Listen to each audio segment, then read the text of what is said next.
Bonjour. Alors, nous allons corriger cet exercice qui consistait à dire quelle est la valeur de la variable petit a lorsqu'on exécute ce programme. D'accord? Alors, d'abord, tu peux, si tu n'as pas installé Python sur ton ordinateur, tu peux aller à cette adresse-ci. Hein, voilà. La voici.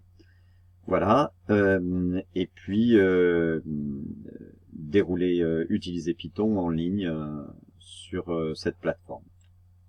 Hein, je la laisse. Hop, on enlève ça. Alors, pour en revenir à ça, tu dois reconnaître que ici, déjà, c'est la définition d'une fonction. Donc, quand on voit def r triangle base hauteur, ça signifie que on est en train de créer une fonction au sens de Python. Les éléments qui sont à l'intérieur, là, c'est ce qu'on appelle des arguments.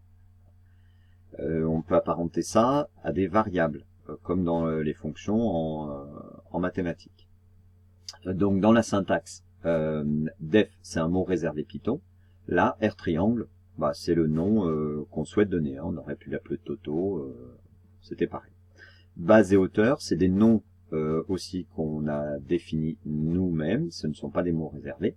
Il faut bien les mettre entre parenthèses et virgules. Hein. C'est des arguments qui souvent sont des variables. Et 2 points, c'est obligatoire. Une fois qu'on a tapé les 2 points, on a une indentation. Là aussi, c'est obligatoire. Puis R, c'est nous qui choisissons, égale la formule, base fois hauteur divisé par 2. Puis à la fin de la fonction, return R, ça signifie que ça va renvoyer, ça va être le résultat de la fonction de ce qu'on vient de créer. Hein, c'est ce qui va être renvoyé quand on va appeler cette fonction. Cette fonction, si on ne l'appelle pas, rien ne se passe. Rien ne se crée. Enfin, si, il y a des choses qui se créent, mais rien ne se passe et on ne voit rien qui se crée ou qui est effectué. Alors, tu vois, les noms sont assez explicites. Hein. R triangle, bah, ça fait penser à on va calculer l'aire d'un triangle. Comment on calcule l'aire d'un triangle? La formule, c'est base par hauteur divisé par 2. Et ben voilà, on a écrit R égale base fois hauteur divisé par 2. Et on veut que ça renvoie quoi? L'aire. Donc ensuite, comme je disais, il faut que cette fonction, elle soit appelée. C'est pour ça qu'on crée une variable à l'extérieur de la fonction, hein, a égale, et là, on appelle la fonction R triangle, et on met les valeurs qu'on veut faire passer par les arguments. Donc la base, on souhaite calculer l'aire du triangle qui a pour base 4 et pour hauteur 8. Donc je mets 4 et 8. Et donc le 4, ma base va être égale à 4. Puis hauteur va être égale à 8. Base fois hauteur, ça va faire 8 fois 4, 32 divisé par 2, 16. Et ça va nous renvoyer R. Si on fait se dérouler cette fonction, hop, rien n'apparaît. On se dit, il y a peut-être un problème, mais non, puisqu'on n'a pas de message d'erreur. Maintenant, dans le shell ici, eh bien, si je tape A, eh bien voilà, A vaut 16.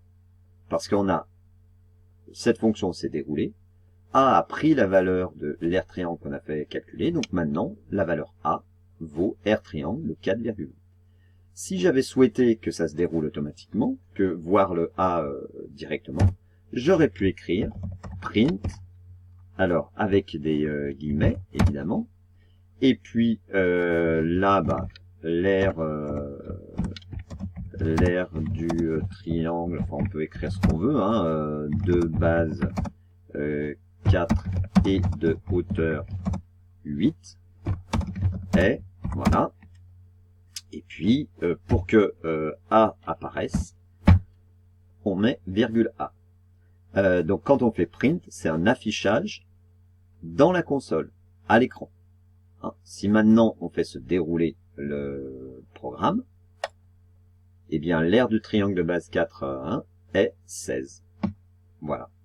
On aurait pu, à la place de mettre A,A, de créer la variable A et de stocker l'aire du triangle dans la variable A, on aurait pu directement mettre R du triangle ici, après la virgule, et on obtenait exactement la même chose. Donc si on le fait se dérouler, voilà. C'est tout.